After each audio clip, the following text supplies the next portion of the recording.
Yeah.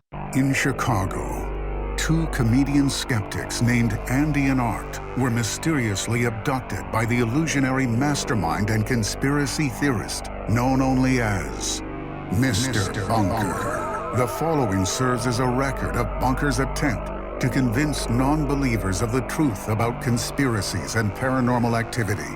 Andy and Art give an uninterrupted presentation and verdict on the plausibility of these offbeat topics, delivering what they call the whole enchilada. Will Mr. Bunker convince these two skeptics any of this is real? Will it convince you?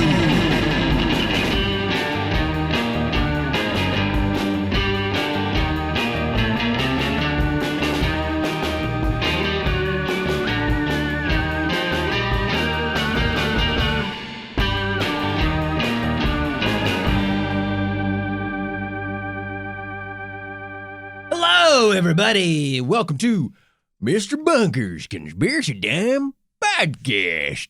As always, I'm your co-host, Art Stone, and with me, as always, is your big Texas boy, your co-host, Andy Hart. Yeehaw! Woo! Yeehaw!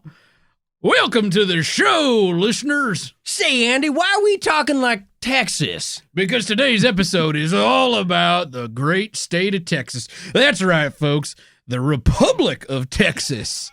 This week we're talking about a real Texas phenomenon known as the Marfa Lights. The Marfa Lights. So named for the town Marfa. That's right. West Texas. There's a small... This is what we actually sound like, listeners. Shocker, I know. For first-time listeners, we're not actually Texans.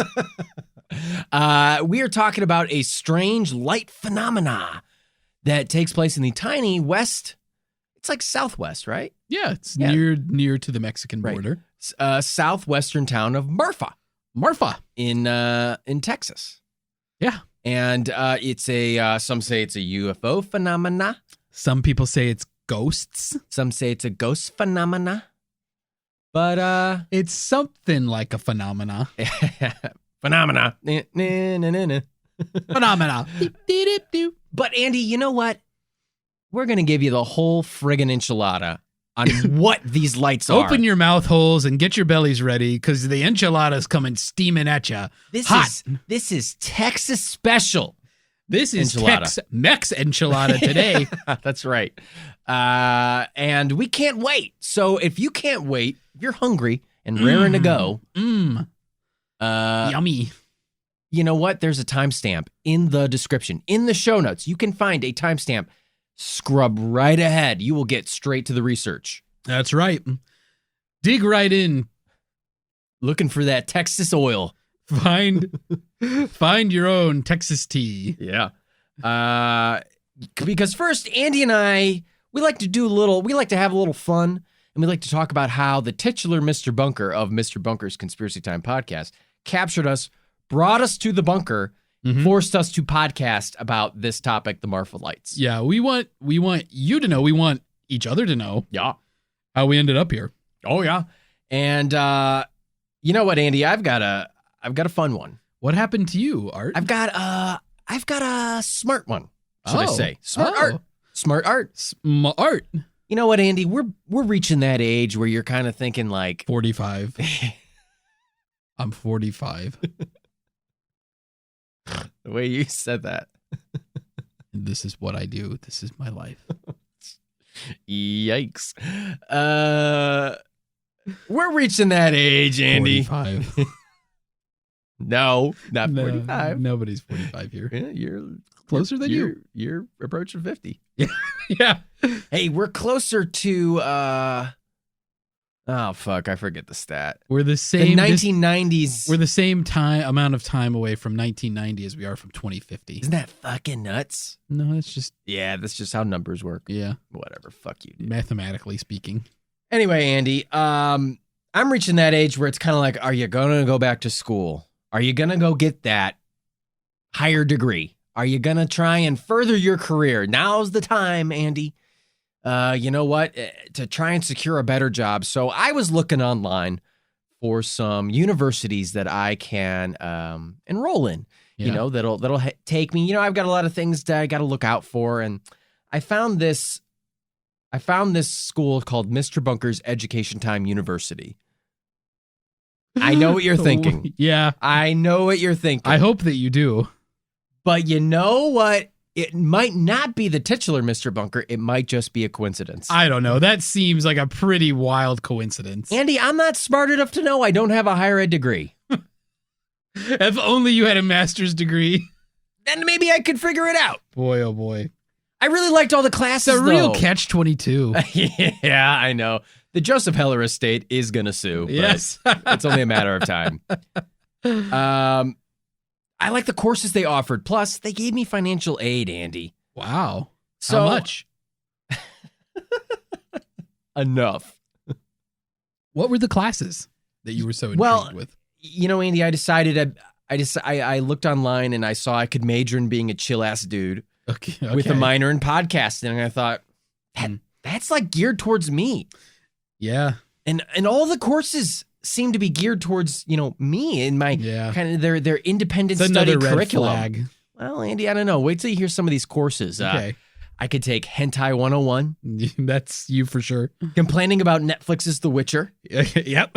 You know what? That's on point. Fighting about pizza with New Yorkers. I mean, that's a course. Literally fighting about anything with New Yorkers is your specialty. Rubik's Cube theory. Oh, God. Human emotions. There's more than 3. Yeah.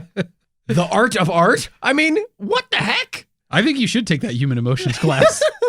You and a lot of people. Yeah. Muppet Magic. Muppets doing magic. I mean, who doesn't want to take a course in that? That does sound fun. Here's a great one. Extreme Lit, the poetry and ride pimpetry of Exhibit. There you go. I mean, that's fun. Yeah. Great course. 4 credits. Yeah. Golf course management. Understanding David Lynch. What am I missing? Seriously, it doesn't make sense half the time, but I want to like it. Yeah.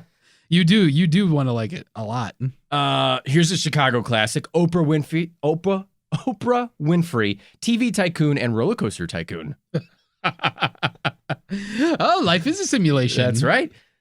Cooking with Fire, a study abroad course on a beautiful tropical island sponsored by the Fire Festival and taught by Ja Rule. Ooh, cool. That's fun. I like that. Tight Watery, or how not to blow your monthly savings on Cube Lube. Yeah. Wait, tight watery? Yeah. Tight Watery. Oh, tight watery. Yeah. Not watery. No, watery. Okay, gotcha. Like being a tight wad. That's right. Raw Denim Jean Lecture Hall. Yeah. Classic. Yeah. And of course, underwater basket weaving. Yep. Gotta have that. I mean, no good higher ed university is complete without underwater basket weaving. Is that a reference?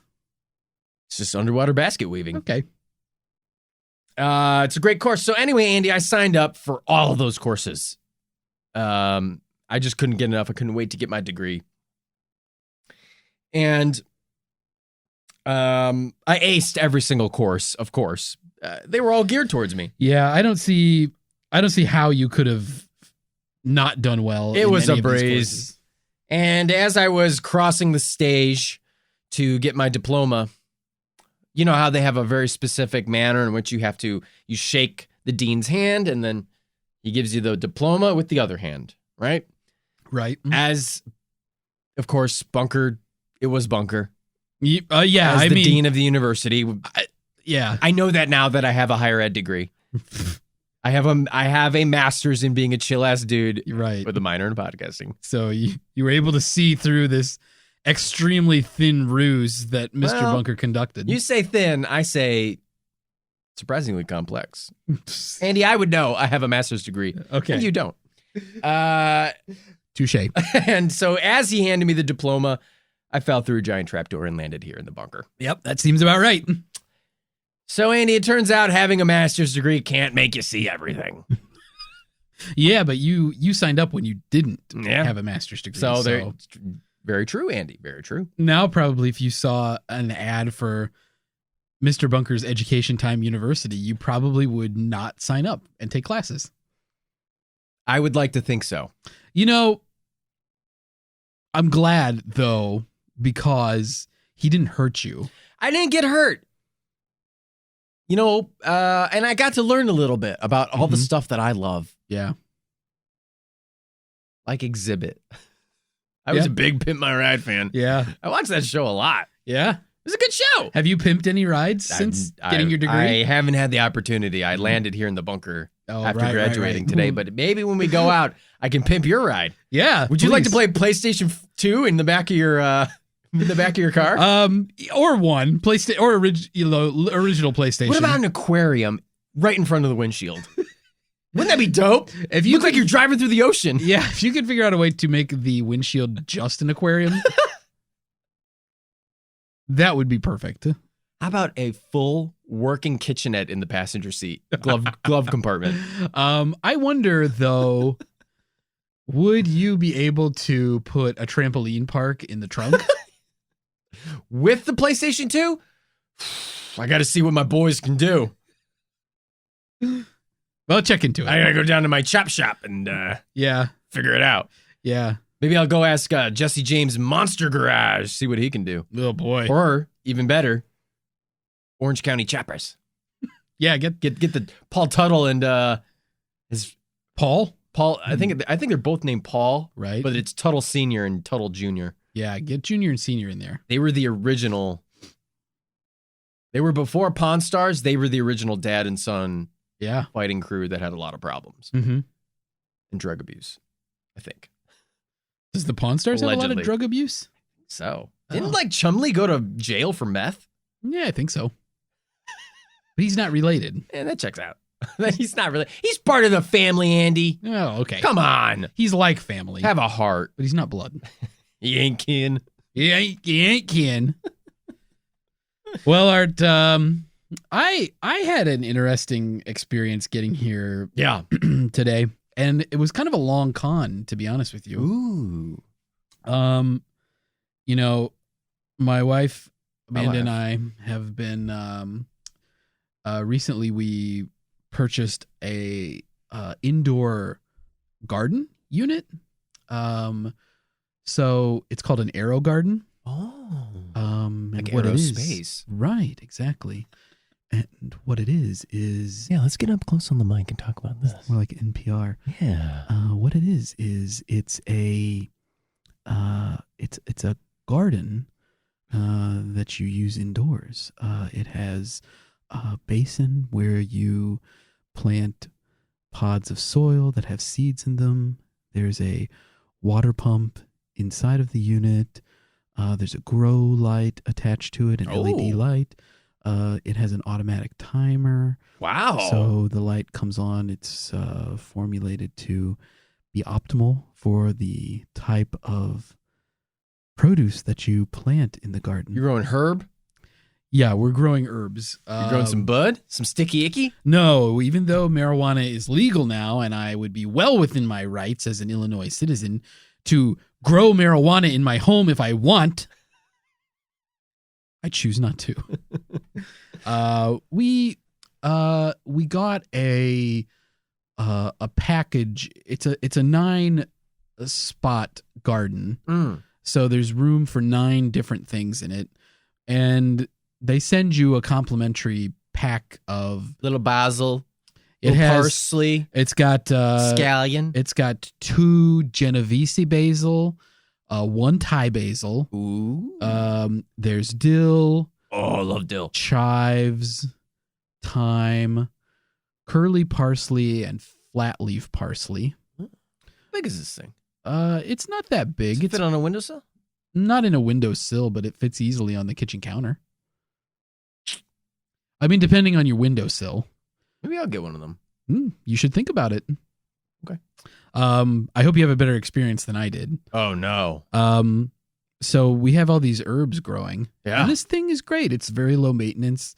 You get a little bottle of plant food. You just dump some of that in. Which is something you need in your household. Once every yeah.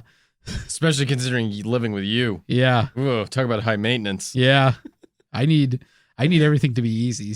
Because I don't do any work. Everyone else has to take care of me. And then you just have to, keep it stocked with water. Sure. And then that's pretty much it. It does everything else on itself. Hell yeah. The herbs were sprouting. We're starting to get some a little bit of harvesting going, and they're great. They taste delicious. Beautiful in your cooking. You know, we like to cook at home. Yeah, you got to have that. Those herbs can really brighten up a dish. Yeah. A little sprinkle of cilantro. Yeah. Throw in a little dill into your tuna mayo. Yeah. Make a nice dill aioli. Dillioli. Fucking work it up. Yeah. Work some magic. You get it. Experiment. Yeah. Never be afraid to experiment, listeners. So these herbs are growing. Things are going great. Yeah. And you know, it's a lot of herbs though. Oh yeah. And we don't always use in the same quantity all the different herbs. And the dill in particular, I like it a lot, but Amanda's not as fond of it. Okay. And so I like dill a lot too. The plant itself is growing. I mean, extremely large. So you almost have like a little shop of horrors type situation going on. Right. This dill plant goodness. is getting out of control. Just going crazy. And it's just growing, you know, it just keeps growing and growing and growing. It's near a window, so it gets, even when it gets above the grow light, there's still sunlight for part of the day. And so it just keeps growing and growing and growing. And, you know, finally I say, I think I'm going to just trim this down. Yeah, you probably should. You know, prune it. I mean, if it dies, it dies because we weren't using that much of it anyway. How much does dill cost? You know? Yeah. So I said I'm going to prune this, and I get my little kitchen shears, and I go over to the plant, and I start to try to prune it, and the thing, like, one of the branches of the dill plant just swats the shears right out of my hand. Wow. And, you know, I'm like, okay, well, maybe it was like pinned or something. When I touched it. And so I go to pick up the shears, and I bend over completely at the waist because that's how I pick up stuff. So I bend fully, you know, at the waist down to the ground. And really? Is that how you do it? Fuck. Well, you know, there's also the golf method, which is how you get your ball out of the cup on the green, is you pivot to one leg and you just sort of like drop down, balancing on one leg. True. But I choose to bend over completely at the waist. Okay. And as soon as I do that, because you love showing off that plumber's crack. Yes, I do. None of my pants come quite up enough. As soon as I bend over at the waist completely, I get kicked squarely in the ass, and I fall on my face onto the floor. God. So as quickly as I can, I spin around onto my back, and there I see it. This anthropomorphic dill plant has climbed out of the arrow garden and is now towering above me. Wow. And it picks me up and it starts like choking me. Okay, things are getting kinky. Yeah. And my pants fall off by themselves. I didn't do anything to take them off. And my pants fall off, and this dill plant is choking me, and it smells great. And then the next thing I know, I mean, the garden is in our kitchen, and it's right by our back door. Right. And then all of a sudden, the back door just busts open, and there's Bunker. And he puts me in a big sack, and the sack is full of dill. And he dumps in a solution of salt and water and sugar. Oh my God! And some other spices like coriander seed and mustard seed and black garlic, peppercorn, black peppercorns, star anise. No. And sumac. He seals the bag. It's like a plastic bag. Oh my God! Then the dill golem tosses me into the back of a refrigerated truck, and we come to the bunker. He pickled me. What a pickle. I in a you pickle. You were really in a pickle. I was pickled tink. Jeez, I've heard of dill weed, but dill Andy? Yeah. I'm not kosher. You wouldn't cut it. No, a lot of pork in my colon. Always. Oh my God. I've heard of a Venus flytrap, but a dill Andy trap? Well, Andy, that's quite a pickle. Yeah. I bet you taste delicious. Yeah. I mean, Were you licking? Is that why you were licking yourself earlier? yeah, I taste great, by the way. But, you know, this situation, it was not all bad. We got all these herbs. I mean, it was really like sweet and sour. God damn it. Like pickles. Yeah. Bread and butter. Bread and butter. That's your bread and butter. That's my bread and butter. Yeah. I'm glad that he at least went with sour dill. I mean, I always relish the opportunity to be able to grow fresh food in the home. Fuck this. Fuck you. I wish that dill golem killed you. He almost did. Choked you out. He choked me and then submerged. Iceman Chuck Liddell style choke you out. He strangled me for a while, then completely submerged me in brine. If anything, you should be impressed that I'm not dead. I'm impressed that you've made it this far. Cherished my life.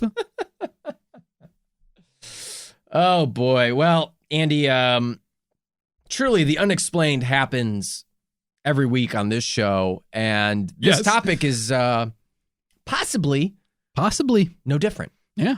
The Marfa Lights, a pretty well-known phenomena here in West Texas. And where we are here in West Texas. That's where we live. Yeah. And we're going to get into it. We're going to talk about what people think it is, what other people think it is. And yeah. That's the basis of it. Well, that's it. That's the story. So let's jump right in, Andy. Let's get into let's saddle up our horses and let's head on down to the range. Texas. Texas. And let's go hunting for the Marfa Lights here on Mr. Bunker's Conspiracy Time Podcast.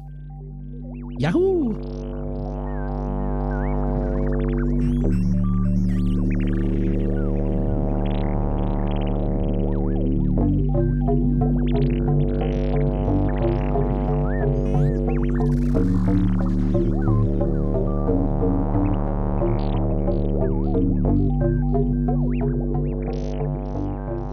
Howdy, Art. This week, Mr. Bunker's got us, a couple of bona fide, wussified city boys, headed out to the great state of Texas. Yeehaw! I'm ready and raring to go, Andy. Get along, little doggy. Yaw! Glad to see you're all in and ready to Texas hold me, partner. That means you won't mind me saddling up today's topic with a good old-fashioned cowboy song. Out in the West Texas town they call Marfa, I saw some lights that were not quite explained. Well, bless your heart, Andy. Whew, that was beautiful. Unfortunately, I think you're all hat and no cattle. What? You're no Marty Robbins. Boy, howdy. That singing made you sound like you're from New York City. New York City? All right.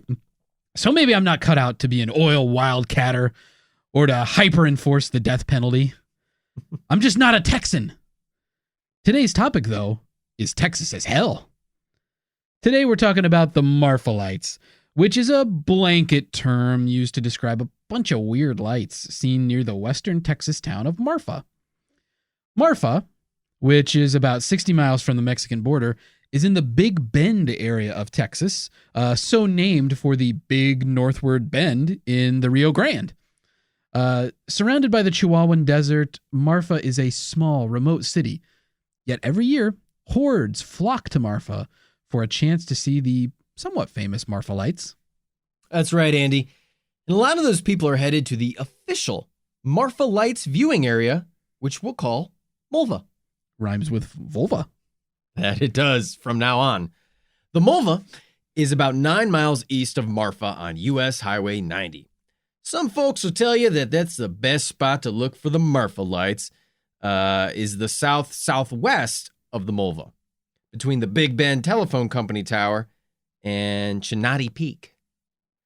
Some folks might also call the Marfa Lights by a different name, because they go by a lot of different monikers.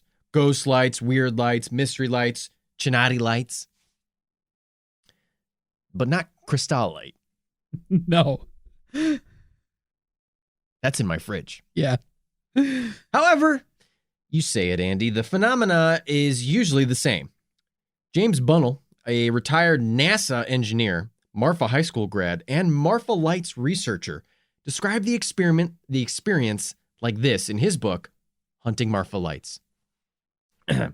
Quote, "You might see mysterious orbs of light suddenly appear above desert foliage. These balls of light may remain stationary as they pulse on and off with intensity varying from dim to almost blinding brilliance. Then again, these ghostly lights may dart across the desert or perform splits and mergers. Light colors are usually yellow-orange, but other hues, including green, blue, and red, are also seen. Marfa mystery lights usually fly above desert vegetation, but below background mesas." End quote. So basically what we're dealing with here are some shining, blinking, dancing, some might even say playful, lights. While Bunnell gives a good description and has seen the lights on multiple occasions, he's certainly not the first one to do so. The first alleged historically recorded sighting of the Marfa Lights happened way back in 1883. Cowhand Robert Reed Ellison was driving cattle through nearby Paisano Pass when he saw a flickering light in the distance. Ellison thought what he was seeing was a Native American Apache campfire. He told some other settlers, and they told Ellison they'd seen similar lights before, but were never able to find evidence of camps or campfires. A couple of years later, in 1885, Joe and Ann Humphreys report seeing a strange light. O.W. Williams, a former attorney turned surveyor, is also alleged to have written about the Marfa Lights in the 1880s. The story goes that Williams heard about the lights from a Mexican guide who heard about them from Native Americans. According to the guide, the Native Americans called the lights Alsate's Ghost, so named for an Apache chief who was killed by Mexicans. O.W. Williams' grandson, one-time Texas gubernatorial candidate most well remembered for comparing bad weather to rape during his campaign, Clayton Williams, says that while his grandfather's story is true, it was never actually written down. Some stories were written down, though. In 1945, the San Angelo Times ran a story about the Marfa Lights. The first published Marfa Lights account appeared in the July 1957 issue of Coronet magazine. Other accounts followed the Coronet story. In total, James Bunnell accounts 34 sightings reported from 1945 to 2008. In 2003, in pursuit of an explanation for the mystery lights, Bunnell erected monitoring stations around Marfa to capture the phenomena. Bunnell's research shows that there are an average 9.5 Marfa lights on an average 5.2 nights per year. Despite the data, Bunnell still thinks that the monitoring stations only record about 50% of all Marfa Lights sightings. Almost everyone has the same question about the Marfa Lights. What are they? We're going to throw out some suggestions here, but honestly, nobody really knows for certain what the Marfa Lights are.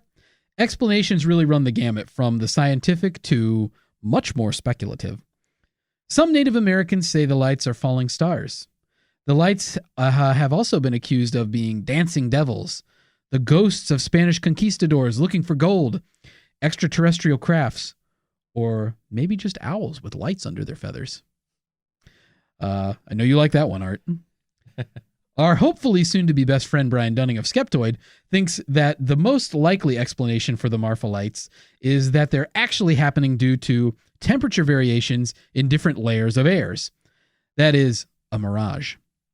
Now, mirages happen due to bending light rays in parts of air with different densities. In certain atmospheric conditions, there may be a cold layer of air and a hot layer of air right on top of each other. Air that is colder is more dense, which is basically a description of me. Cool, but dense. Hot air is less dense, which is just like Art. Hot, lacking density.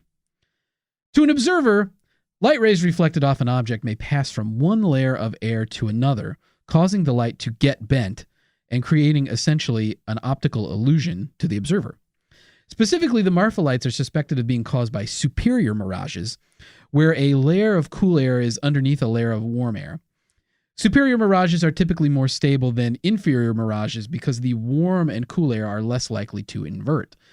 As we all know, warm air rises and cool air sinks. and the air in the bunker stinks. Roses are red, violets are blue. It's an open-faced toilet, and I just took a poo.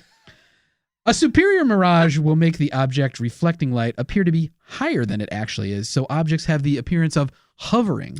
In support of our future bro, Brian Dunning's hypothesis, I'll point out that Marfa is in the desert.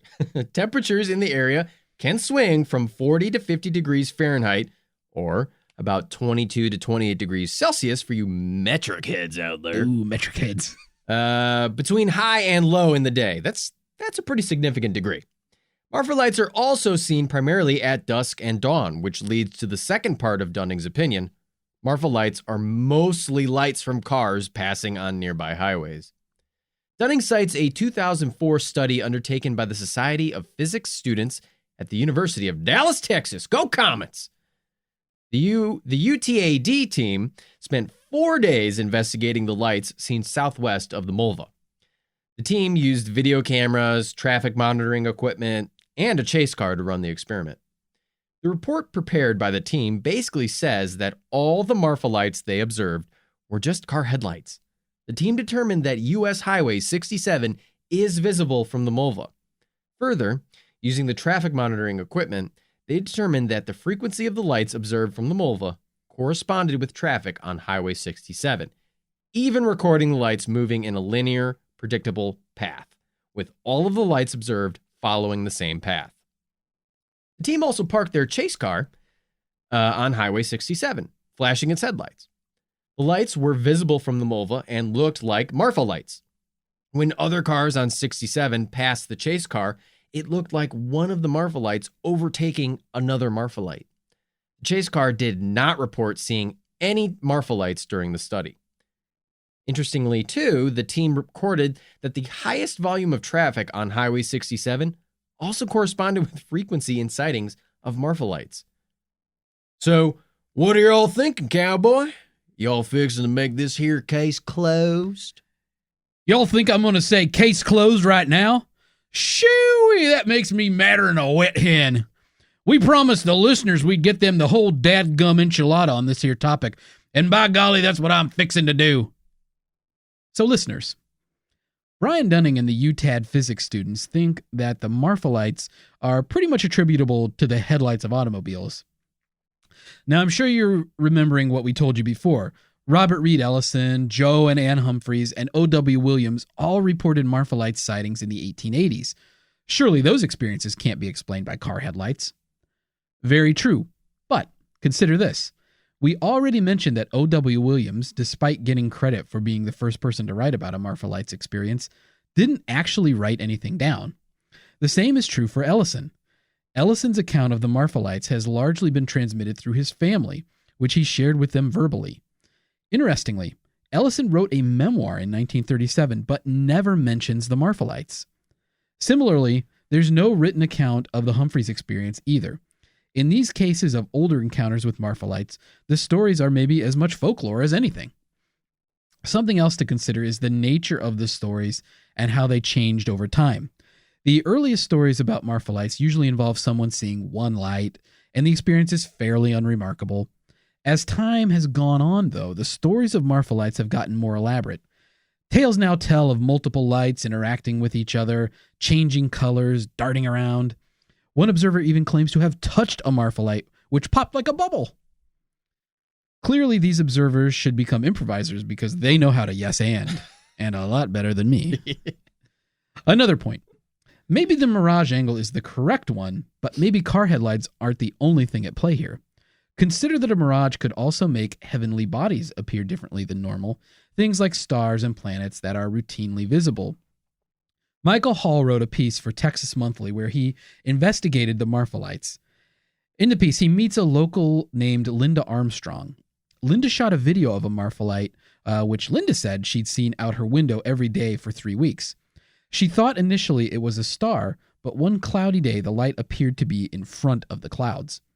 Linda lets Michael spend the night outside on her property in the hopes that he'll get a chance to see the light show.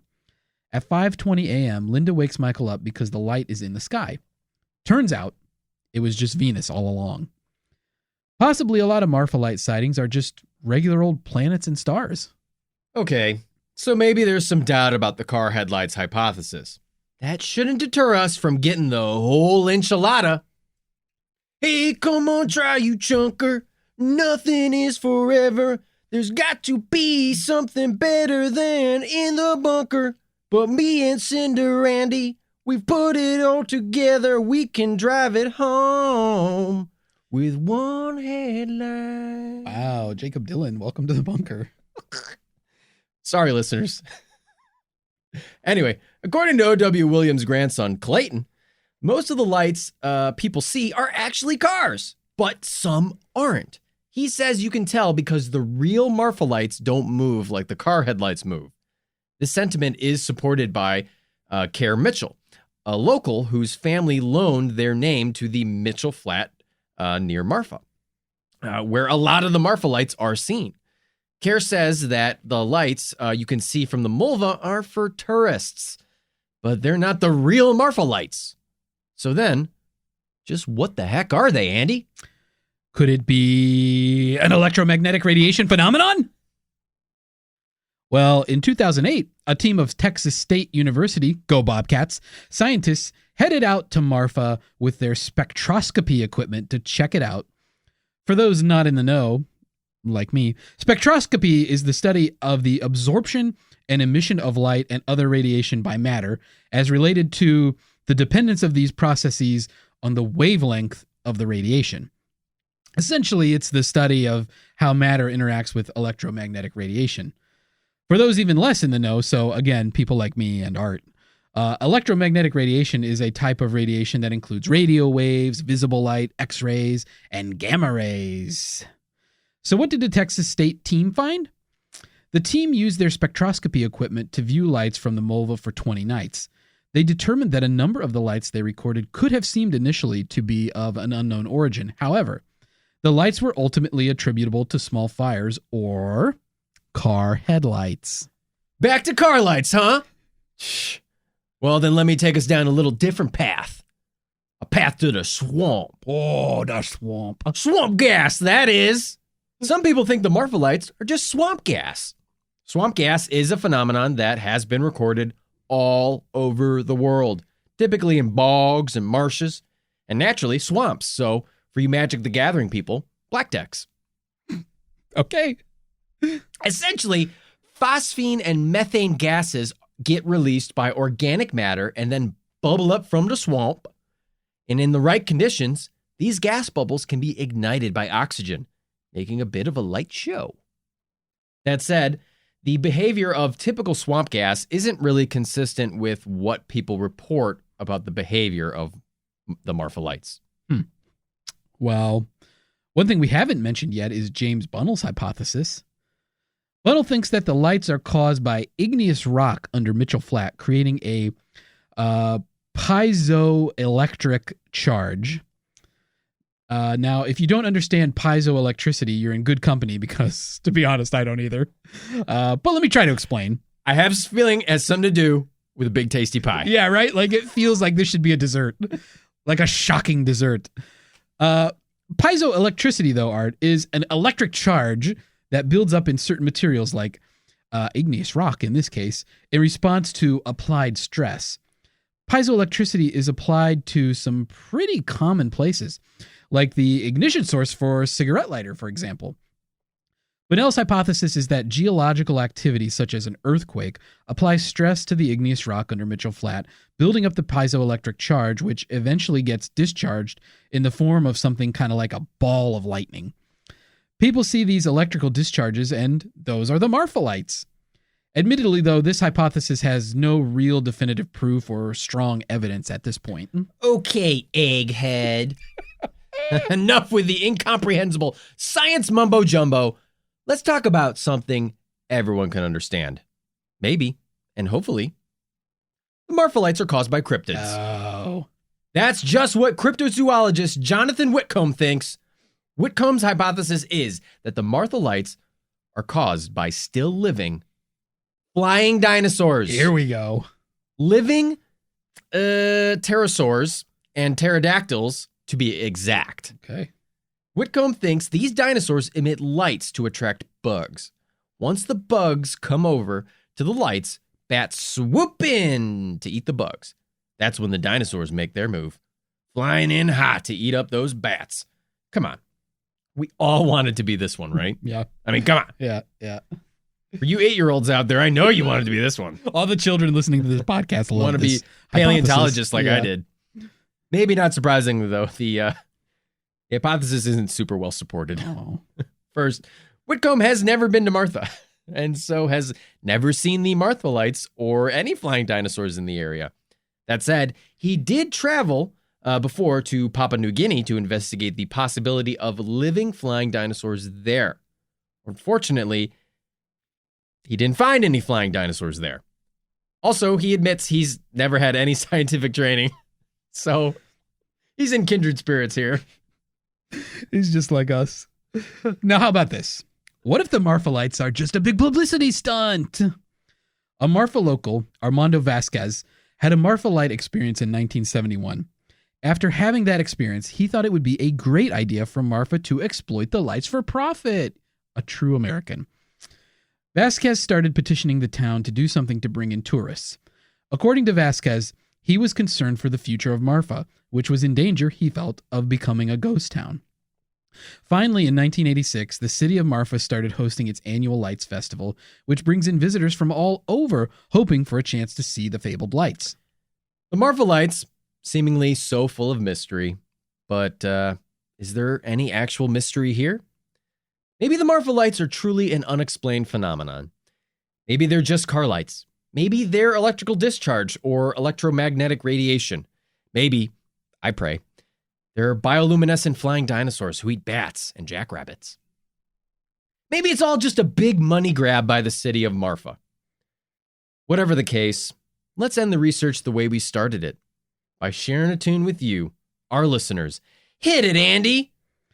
The lights of Marfa are upon you all the livelong day.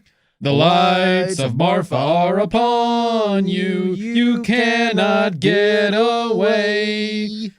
Do not think you can escape them at night or early in the morn.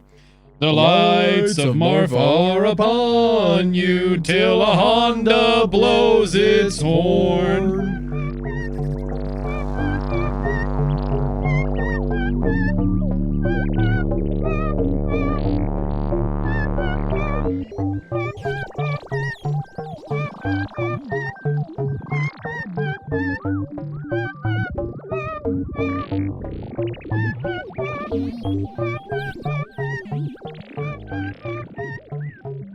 Welcome back, listeners. That was our little trip to Texas to talk about the research behind the Marfa Lights. Thank you for riding along with us there, listeners. We know the trail was rough and bumpy. Hooey, Marfa, Marfa, Marfa. Marfa, Marfa, Marfa. Yeah, I get it. Brady Bunch. Hey, you think Marfa sounds like you were trying to say the word Martha, but you burped halfway through? Marfa. Oh. Yeah, it does. Boy, Andy. Hey, Marfa. You know what, Andy? I got to say, I had not a lot to sink your teeth into, here. Little disappointed by this topic, don't you think? I don't know that I'm disappointed. Yeah. I think I see why Mr. Bunker asked us to do this. Yeah. I think that if you can say anything for the Marfa Lights, it's that there's nothing that's been proven. Yeah. Definitively. Mm-hmm. The thing that I think is pretty cool about the Marfa Lights is that this is actually a thing that you could go and you could see. It's not like Bigfoot where it's suspected to exist, but nobody's ever actually gotten any proof. The Marfa Lights are on video. Yes. The only thing that's in question is what's the explanation, if there is one. Yeah, you're right. It is interesting that we actually don't know. Yeah. Most people say it's headlights, but there are other like will-o-wispy, gassy type lights. A lot of the locals say that yes, most people are seeing headlights, and that a lot of Marfa Lights are just that. It's headlights. it's campfires or other things, other fires, it's other lights. Keep in mind, this is rugged terrain. There's lots of farms and stuff. It's a lot of private property. Yeah. So people could be out on like ATVs, driving around. You could see stuff. I mean, yeah, you get it. So there's lots of, I'm sure that a lot of the stuff that people see are headlights or other kinds of lights that are easily explainable. But most of the locals say that despite that, there's other lights that they see routinely that don't fit the profile of headlights and don't fit the profile of lights that are human made. But if you think about, like, break down the mirage angle, okay? Let's talk about Brian Dunning's mirage hypothesis here. Yes. The way that a superior mirage works is light bends as it goes through the changing densities.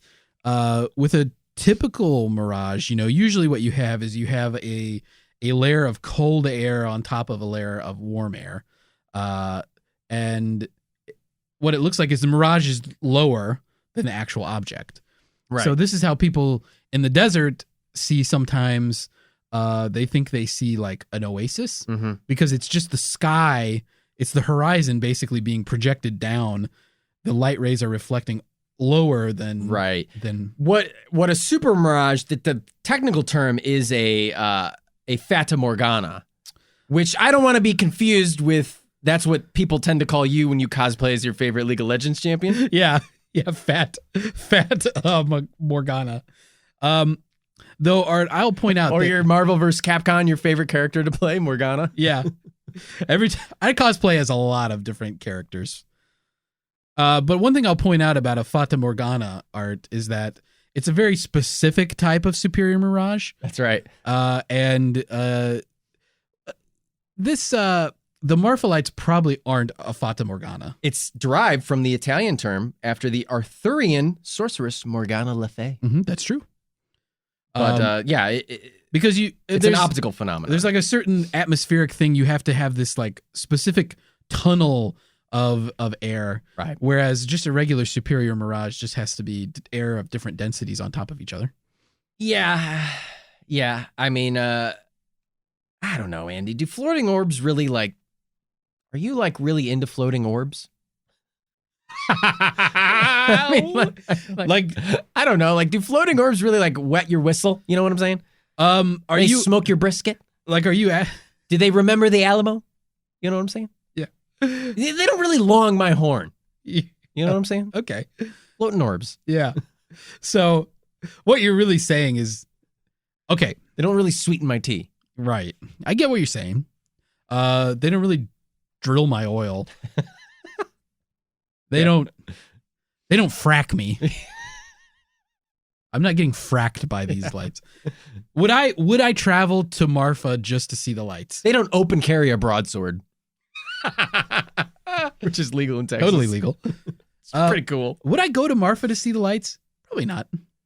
Especially I have some other things I'd like to do if I ever visited Texas first, but maybe. If I was in Texas is fucking big. And West Texas. Yeah, I'm not going to say like, oh, I was in Houston and I would drive the whatever 10 hours it probably takes to drive to Marfa from Houston. But if I was in West Texas for some reason and I had a chance to stop there, yeah, I would probably stop. But it'd be fun. It's not like I'm going to fly into Midland and drive to Marfa just to see the Marfa Lights. Especially after this research. Sorry, Mr. B, but it feels like it's probably just a bunch of car headlights and regular astronomical phenomenon. And because it's in a desert and there's wild variation in the temperature of the air. Crazy variation. So they end up with, at dusk, air is heating up. There's cold air on the bottom. And then this is just what's happening. There's lots of traffic. People think they're seeing stuff. And it's just things being out of place because of mirages. Yeah, and I think I didn't even consider the profit idea, the idea that like to save a struggling small town, they would capitalize on this strange phenomena. and set up like a viewing booth. I'm sure they're like, you could go there and like pay some group to take you to the real spot for the Marfa Lights. And maybe you will see one. Yeah. And that's cool. So Marfa's interesting because modern day Marfa today, the Marfa of today is like kind of a hipster paradise. Oh, really? So an artist, a minimalist artist from New York, bought up the land that used to be the Marfa Army Airfield that they discontinued using pretty much after World War II. Oh. And like turned all these buildings into like had studios and stuff and like formed this Chinati Foundation. Oh. And so Marfa, outside of Marfa, you probably have seen this. There's like a fake Prada store filled with a bunch of fake Prada products and stuff. I did see that. Yeah, and that's outside of Marfa. And so there's like lots of artists in Marfa. Like it's kind of a hot spot for dining and stuff too. In Really? Yeah, it's weird. But it's a very small town. There's only like, it's like fewer than 2,000 people live there. Oh, wow. So it's very small. It's kind of like what's that Hilderberg project in Detroit that we visited? Yeah. I forget the name of it. The project. Not Bilderberg. I didn't say Bilderberg. I said Hilderberg. The Hindenburg. Hindenburg. I don't remember. It's the project where there's artists in Detroit buying up houses, abandoned houses, and turning them into like living art projects that you can just like walk through and drive around. And there's like stuff all over the yards that they've painted and done. And we visited it when we were in Detroit. Yeah, I would go to it if you're into the Detroit area. Check it out. It's neat. It was neat. Heidelberg project. Heidelberg. I was close. Yeah, you were close. You poisoned the well by saying Hindenburg. Or I call everything the Bilderberg. Hindenburg. Yeah. I get confused. It's a disaster. That's that fucking Zeppelin that went down, right? That's right. No, I say that about everything. People are like, oh man, 9/11. I'm like, when that fucking Zeppelin went down, huh? I'll never forget where I was when that balloon blew up. Yeah. That dirigible. Boy, the day that will live in infamy, am I right? When that fucking Zeppelin crashed into Pearl Harbor. December 7th. Boy. I do love how everything really, truly is bigger in Texas, though, right? Mm-hmm.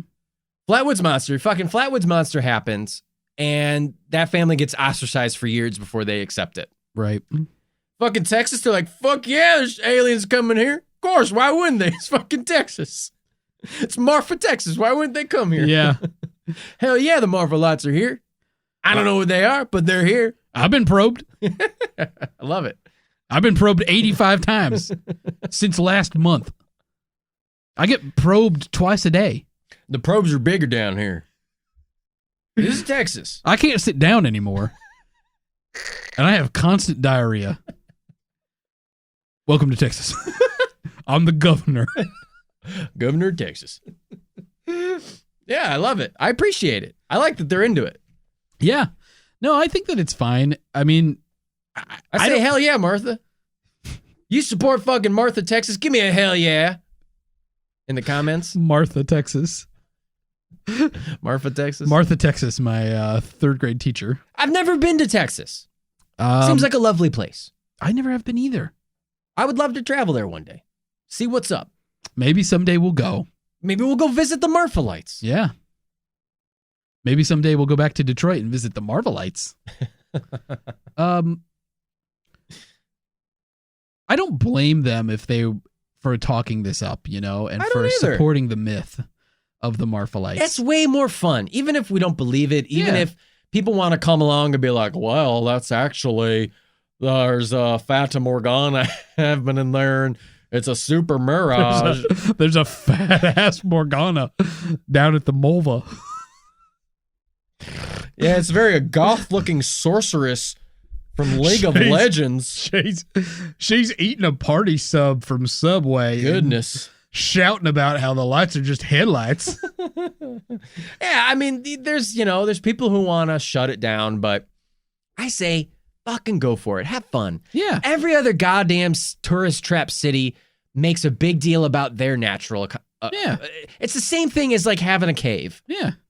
You go to places in Kentucky, they're going to talk about their cave systems. Yeah. Go have fun with it. Sell your little town.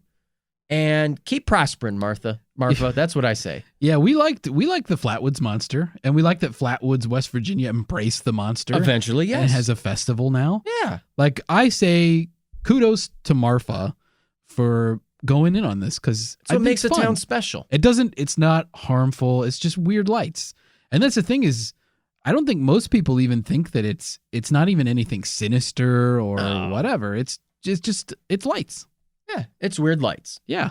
And they don't want some fucking big-ass science, egghead, Poindexter-ass city slickers coming down and telling them what to think, like that old lady in the video in the research. Yeah. The granddaughter of Ellison. Right? Ellison's granddaughter, yeah. She's this old, wrinkly lady, and she's like, well, you have your fucking opinions, I have mine. This is Texas. I'm open carrying a broadsword. She's like, you could show me all the scientific data you want. They're not fucking car headlights. I love it. I love it. The brazen just like, fuck you. Yeah. This is our town. Shut up. And that's part of I think that's part of what makes it still a mystery in a way, is that people just are so intractable that they refuse to believe. They're so stubborn. This overwhelming amount of evidence at this point. I mean, and in her defense, her grandfather told her that he saw it in 1883 before there were car headlights. It's a family thing. But I mean, he thought it was an Apache campfire. It probably was a fucking campfire. Like, let's be honest. Mirages don't just affect car headlights. He could have been seeing Venus. He could have been seeing Saturn. He could have been seeing Jupiter. He could have been seeing a campfire. He could have been seeing an owl with a light attached to it. Is that Barn Owl? Hello. Hello, Andy. It's me, Barn Owl. Barn, what do you think about who do you think would go to the trouble of putting lights on an owl? I think under its feathers. And hear me out. Okay. Could be the Flatwoods Monster. How did I know? This could have been a Flatwoods Monster sighting in Marfa, Texas. Marfa. And I have set up camp outside of the fake Prada store to hunt down the Flatwoods Monster. They have the mulva. I have the flatwa. The flatva. I have the fallopian. The flat viewing area. I have the fallopian station. Okay. They have the mulva, I have the fallopian because station. You're trying to impregnate the Flatwoods Monster. That's right, Andy. And I'm going to find it. This is a clue. If you impregnate the Flatwoods Monster in its fallopian tubes, assuming that it has the same human anatomy, that pregnancy will likely have to be terminated. I don't know what is under the Flatwoods Monster skirt besides a big honkin' vulva. The Flatwoods Monster is much like Carmen Sandiego. Always so elusive. Always traveling all over the world. And I will find her. Always wearing a big trench coat and a hat. With terrible claws. Bright red, scarlet red. Beautiful flowing hair.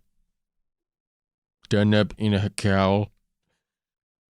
Anyway, Andy, I have to get back on a plane to Texas. Yeah. It's been nice seeing you. You're quite the world traveler yourself, Barn. Who knows where she'll appear next? I'm hoping Paris. The city of Marfa Lights. No. City of a different kind of lights. Yeah. The Marfa Lights are just in Marfa, Barn. Oh, bye, Barn. He left. Oh.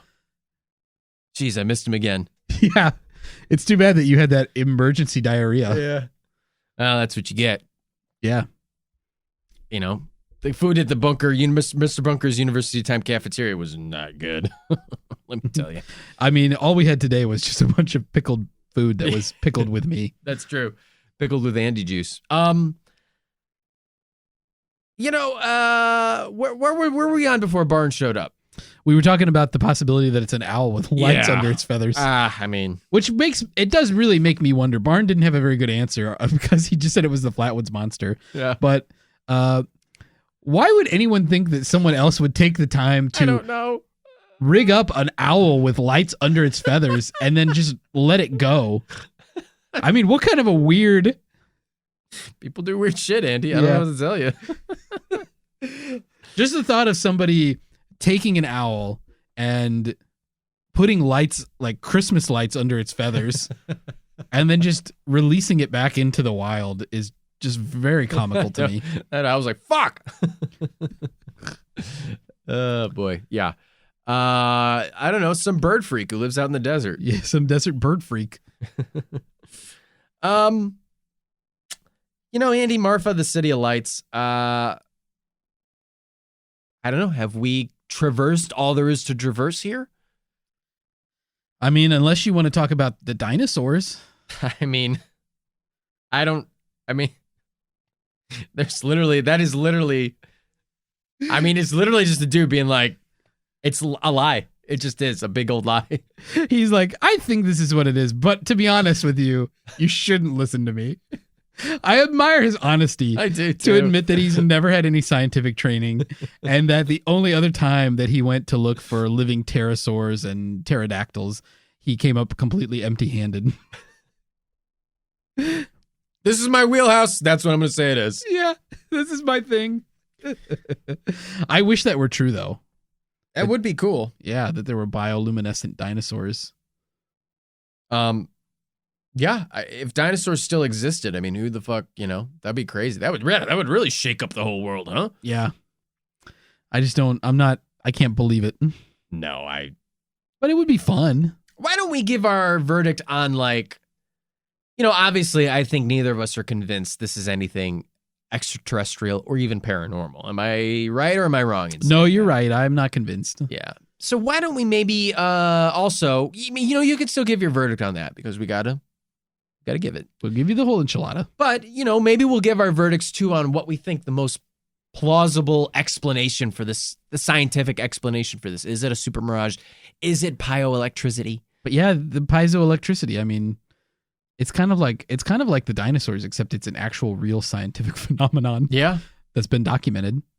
But there's just no, I mean, it's just a hypothesis, really. Yeah. The testing of it, even though James Bunnell's done like tons of stuff and recorded all kinds of data, I mean, he just doesn't have a lot of evidence that it is piezoelectricity. Right. He just thinks that the lights are they do too many different things to be car headlights. Right. And he has a point. There Sure. are ones that wisp around and dance. Yeah. And tickle the imagination. Or do they? They do the can. Or do they? Or do they? Are people just misremembering this? Michael Hall in the Texas Monthly piece, he says he remembered them dancing and splitting apart and coming back together. And then he goes to look for the lights when he's writing that piece. And he goes to the Mulva and he's watching. And all they do is just go in a straight line. And it's very clear to him that he's looking at Highway 67 and it's just the car headlights. Well, didn't you say you have to go to a different spot than the Mulva? Like the Mulva is like a tourist trap? Well, that's what Kerr Mitchell said, is that it's the Mulva's a tourist trap and that the real lights are out there other places. But I think here's my take on that. I think that Kerr Mitchell is being truthful when he says that. That when you go to the Mulva, the way the Mulva's situated, it's pointed right at Highway 67. There's another highway too, or a highway that leads Highway into 90.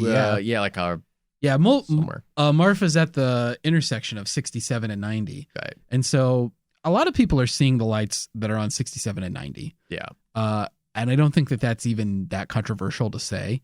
And I think Kerr Mitchell's being truthful because he's saying he can go out, on the Mitchell Flat and see Marfa Lights where he can't see the highway. Right. And I think that he's being truthful when he says that, but there's so many other lights that it could be, because I mean, there's no light pollution probably, so you can probably see astronomical lights very well. You could be seeing, again, people with ATVs. You could be seeing small fires. You could be seeing lots of stuff. People with flashlights. I mean, who knows what you're seeing out there? Just because it seems empty doesn't mean that it is. And the way that a mirage works, I mean, depending on how the light's bending, if the light bends in a certain way, it can just you could be seeing something that's really, really far away. Right. Because it'll just keep falling down, following the curvature of the earth. It keeps bending around the curvature of the earth. So, I don't know. I think even if he's being truthful, but there's probably an explanation. Okay. Well, Andy, why don't you let us know what your verdict is on this topic? All right. So I'm going to go case closed. No surprise on anything paranormal. So I'm talking ghosts. I'm talking UFOs. I just don't find anything. I'm talking dinosaurs even. I just don't think that it's very plausible. Like I would give those the lowest rating in my rankings of possible things here. Okay. Probably the next thing is I really wanted to believe piezo electricity because it's kind of cool, right? And tasty. Rocks, yeah, and delicious. Rocks rubbing together, getting charged up. Oh, yeah. And then just shooting their wads into the sky. Yeah. That's sexy. Rock sex. That's sexy. That's hot. That's very electric. And then those things just bust all over the landscape in Marfa. And that's very cool. You're very looking sexy. at literally you're looking big at old balls of electricity. Yeah, you're looking at the discarded splooge of two rocks having sex. Right. Fat. They're big fat Their balls. wad. Just busting up through the earth, coming all over Marfa. And I wanted that to be true. The backside of Marfa. Yeah, just all over Marfa's back. I wanted it to be true. If you're lucky, Marfa's front. This would be, if that was true, that'd be a nice heirloom, a nice pearl necklace you could hand down from generation to generation. But it's just it's so nebulous. Yeah. There's not a lot. So I think that piezo electricity is, I'll give it, just because I am so convinced by car headlights, I'm debating on what to do here. I think it's the most, it's better than the supernatural kind of explanations. But I'm going to say case closed. It's not piezo electricity. Ooh.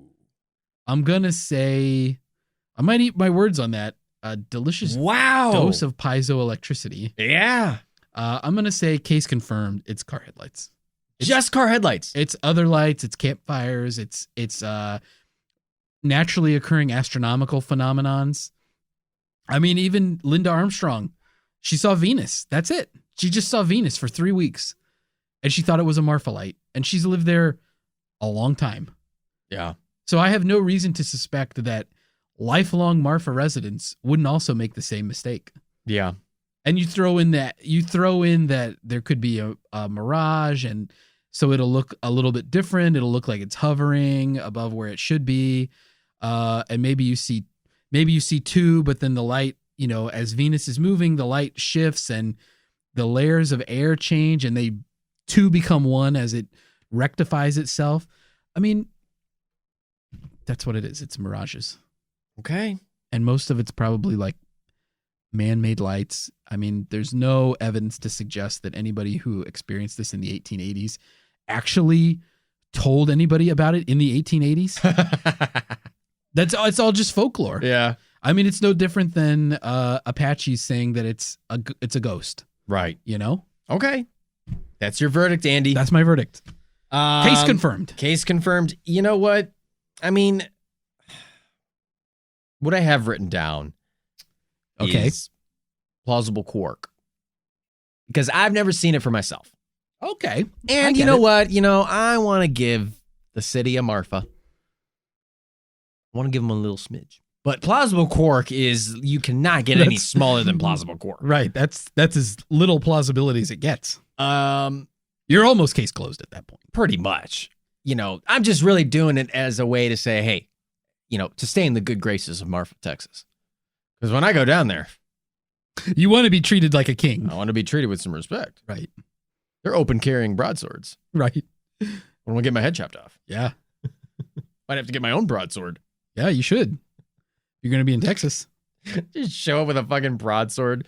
Hey, what's up?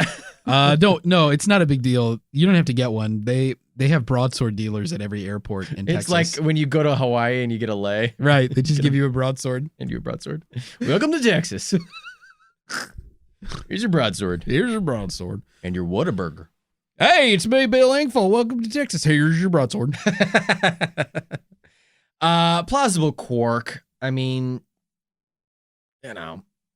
just because I haven't seen him for myself. I want to go see him. See what's up. Plausible quark what? That there's something other than headlights and gas. Okay. Headlights and naturally occurring gas balls. Headlights and gas. Headlights and gas. That's pretty much it. Yeah, I mean, I'm no science boy, so yeah. I can't if they tell me there's no research to prove it's piezoelectricity, then I'm not going to sit and say, well, it is piezoelectricity. I don't fucking know. That's the first time I've ever heard that word. Yeah. Yeah. What do I know? I mean, James Bunnell himself even admits that he can't prove that. Right. That's just his suspicion right now. Right. It's a hypothesis. He needs more testing to be able to support that, but that's what he thinks. Everything points to headlights and mirages, right? Yeah. So that's what it most likely is. I'm going to say, I'm going to actually look real quick at the new and improved bunker scale version 2.0 done for us by our great friend, Mr. Justin Link, justinlink.com, Justin Link Photography. Google it. Young Link on Instagram. Go look at his photos. Great photos. Anyway, he created a brand new bunker scale. I'm going to go with highly plausible that it is car headlights and gas mirages. Okay. Some kind of natural gas or something causing some sort of highly plausible. That's pretty much. So I am on both ends of the spectrum here. I am on plausible quark for it being anything else. Yeah. And highly plausible that it's something else. Okay. And that it is like science and headlights and explainable phenomena. Okay. I got you. So I am almost positive. I am almost there on case confirmed. Right. Yeah. You're very close. So anyway. You're edging. I am edging on both ends. I got it on both ends, baby. Oh, baby. Listeners, that was Andy and I's verdict on the Marfa Lights. Let us know what you think. Yeah, tell us. Give us your verdicts. Use the hashtag Marfa, my dear. Marfa, my dear. And let us know what you think. Send us your thoughts using that hashtag on Twitter at Mr. Bunker Pod, on Instagram at Mr. Bunker Pod, on Twitch at Mr. Bunker Pod. On YouTube at a long string of numbers and letters because we don't have a custom channel yet, but find us on search YouTube. Mr. Bunker. Search for Mr. Bunker. You'll find it. Conspiracy Time Podcast. And email us, MrBunkerPod@gmail.com. Let us know what you think. Andy. Now, some people say that these glowing lights, these glowing orbs, are ghosts. Yeah. Of lost Spanish conquistadors, right? Or ghosts of someone beheaded, a person carrying a lantern beheaded by a train. Mm-hmm. Yeah. And now it's his ghostly lantern flickering in the night. Right. My question to you, Andy, is: let's say you die in some way. Mm-hmm. And now, years later, people see your ghostly lights out in the distance. How did you die, and for what reason do people suspect that the ghostly lights are your incorporeal remains visiting us from beyond the grave? That's a great question. The way that this would happen to me, Art, is I'm a bit of a night owl. Oh, are you? Yeah. I'm naturally not. I'm not naturally not a morning person now. See, I know this about you, but listeners don't know this about you. But I know this about you. Is that you wake up at the crack of fucking dawn. I've mostly out of necessity. I've adapted in life, but naturally I tend to be more of a night owl. Okay. So we're saying this at a time in my life where I've been staying up till 4 a.m. playing video games. Yeah. And sleeping till noon or 1. And that could be me, but it's not. So the way that I would die is that I would get shot multiple times because I would be out walking at night. And do you ever do this thing? I don't want to sound like a criminal, but do you know if it's dark and you can see inside someone's home, Do you look? Maybe. I do all the time. When I'm driving by a house, yeah, I'll look. If I'm walking the street and I can see inside your apartment, I'll look. And it's mostly because I'm interested in how other people live. You're a people watcher. How'd you set up this space? You know, where's your stuff inside?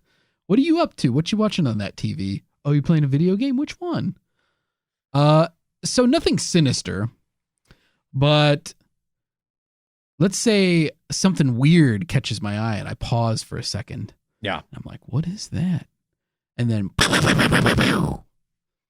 I'm dead. Wow. So there would be two little lights in the distance. They would be my eyes, my peeping eyes. You're a peeping Tom. And they'd call Andy's Peepers. Andy's Peepers.